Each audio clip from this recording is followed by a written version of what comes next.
ચર્ચાના શ્રી ગણેશ ડીસાથી 1 મેના રોજ કરવાના છે। ડીસામાં વડાપ્રધાનની જાહેર સભા અંગેની જોરશોરથી તૈયારીઓને આખરી ઓપ અપાયો છે।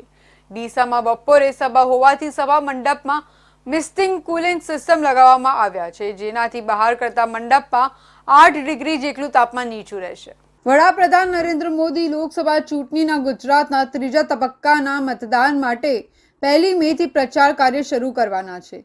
તેઓ ગુજરાતમાં 2 દિવસમાં કુલ 6 સભા સંબોધશે, જેમાં ડીસા ખાતે 1 મેના રોજ પ્રથમ સભા બપોરે 3:30 વાગે યોજાવાની છે, જે માટે ભાજપ દ્વારા ભર બપોર હોવા છતાં મોટી સંખ્યામાં લોકો ઉપસ્થિત રહે અને તેઓને તમામ પ્રકારની સુવિધાઓ મળે તે માટેની તડામાર તૈયારીઓ કરવામાં આવી છે। વડાપ્રધાનની પ્રથમ સભા ડીસા એરપોર્ટ ખાતે હોવાથી ભર બપોરે લોકોને ગરમીથી ઠંડક રહે તે માટે સભા મંડપમાં મિસ્ટિંગ કુલિંગ સિસ્ટમ લગાવવામાં આવી છે। આ ઉપરાંત સભા મંડપમાં 100 જેટલા જમ્બો કુલર લગાવવામાં આવશે, જેનાથી બહાર કરતા મંડપમાં તાપમાન 8 ડિગ્રી જેટલું નીચું રહેશે તેવું નિષ્ણાતોએ જણાવ્યું છે। આ સિવાય બપોરનો સમય હોય લોકોના આરોગ્યની પણ ચિંતા કરવામાં આવી છે, જેમાં આરોગ્યની 10 ટીમો મેડિકલ ઓફિસર સાથે તૈનાત કરાઈ છે, જેમાં પેરામેડિકલ સ્ટાફ સાથે આરોગ્યની 10 એમ્બ્યુલન્સ પણ ઉપસ્થિત રહેશે, જ્યારે 108ની 6 ઇમરજન્સી વાન સભા સ્થળે ઉપસ્થિત રહેશે। આ ઉપરાંત ઉનાળાની ગરમીને ધ્યાને રાખી 35,000 જેટલા ORCના પેકેટનું વિતરણ પણ કરાશે। સભા મંડપમાં 50,000 ખુરશીઓની બેઠક વ્યવસ્થા તેમજ સ્ટેજ પર મોદી સાથે 60 આગેવાનો બેસી શકે તે માટેની મંજૂરી વડાપ્રધાનની સુરક્ષા એજન્સી પાસે માંગવામાં આવી છે। ઉનાળાની સિઝન હોય, નેતાઓને ગરમી ન લાગે તે માટે સ્ટેજ પર 100 ટનના એસીની વ્યવસ્થા કરાઈ છે।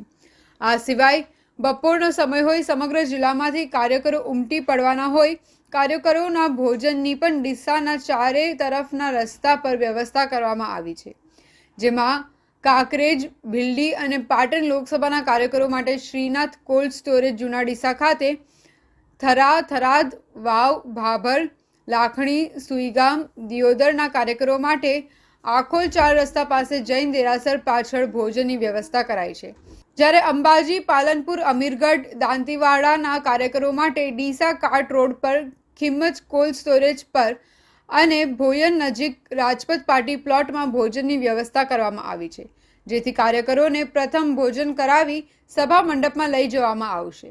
વડાપ્રધાનની સભા હોય, પોલીસ દ્વારા પણ સોમવારથી જ બંદોબસ્તની વ્યવસ્થા ગોઠવી દેવામાં આવી છે।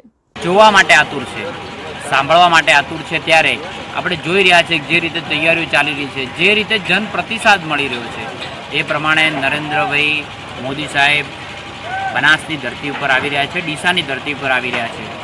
1 તારીખે બપોરે 2 વાગે આવી રહ્યા છે અને આ તૈયારી આપ જોઈ રહ્યા છો। ખૂબ ભવ્યથી ભવ્ય સ્વાગત કરવા માટે બનાસના લોકો આતુર છે, ખેડૂતો આતુર છે, યુવાનો આતુર છે, મહિલાઓ આતુર છે, મધ્યમવર્ગીય લોકોથી લઈ ગરીબ લોકો જેને ખૂબ મોદી સાહેબના જેમને આશીર્વાદ મળ્યા છે એવા તમામ લોકો આ સભામાં આવવા માટે આતુર છે અને ખૂબ સારી તૈયારી ચાલી છે।